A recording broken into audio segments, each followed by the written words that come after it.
Talk Sport. Rupert Bell on Talk Sport. Morning to Rupert Bell. Rupert, hi. Good morning, Alan. Morning, Andy. Rupert, we have about 20 seconds, mate, so there's no point going into racing. I'm just intrigued. I don't know if you've read the Racing Post, Rupert. I understand Cheltenham with those dopey footballers last year, what they were up to, and a couple of sort of so-called celebs walking about with their chests hanging out.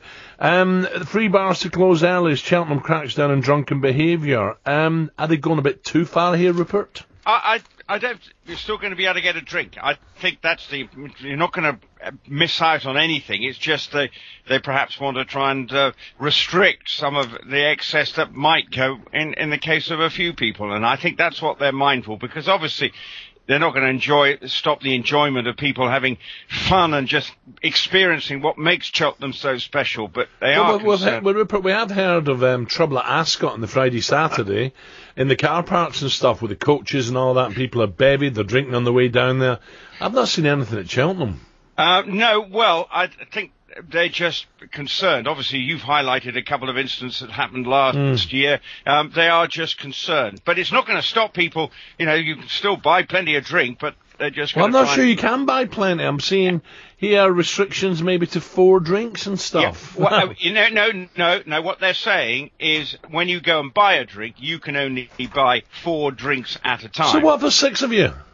Well, then there's the 6 of you, then 2 of you, one of the other person has to go up and get 2. That, I assume, is the practicality of it. Well, good luck to the staff, because have you been in that Guinness tent, Rupert, when they're like 10 deep trying to get drinks? No, given the fact that you're in there at 10:30, there's no queue when you get there. Yeah, but Rupert, when you're up at 3:30, it's the same as someone getting up at 10 and having a drink at 2. Yeah, Work out the maths. Well, you've started your day with your Belgian coffee, then you've gone on at 10 o'clock and you've moved on to having had a very good cup of that Belgian coffee and ready to move to that. Yeah, and I don't stand on a balcony and urinate on people below because I was an ex-footballer, do I? I wonder if you were talking, that was my problem. But anyway, no, I just stand on a balcony and try and commentate. Anyway, looking forward to it. I think it's only going to be a minor adjustment. I don't think people will find it overly inconvenient. It'll be interesting to see what the comeback is after these. Yeah, pray for Jesus, says Pep, as City win at Bournemouth to go second. But left sweating on an ankle injury to striking sensation Gabriel Jesus. We'll discuss this much more with the former City defender Richard Dunn shortly. But we're talking cricket after the break. New England Test captain Joe Root has vowed to revolutionise the role through Twitter.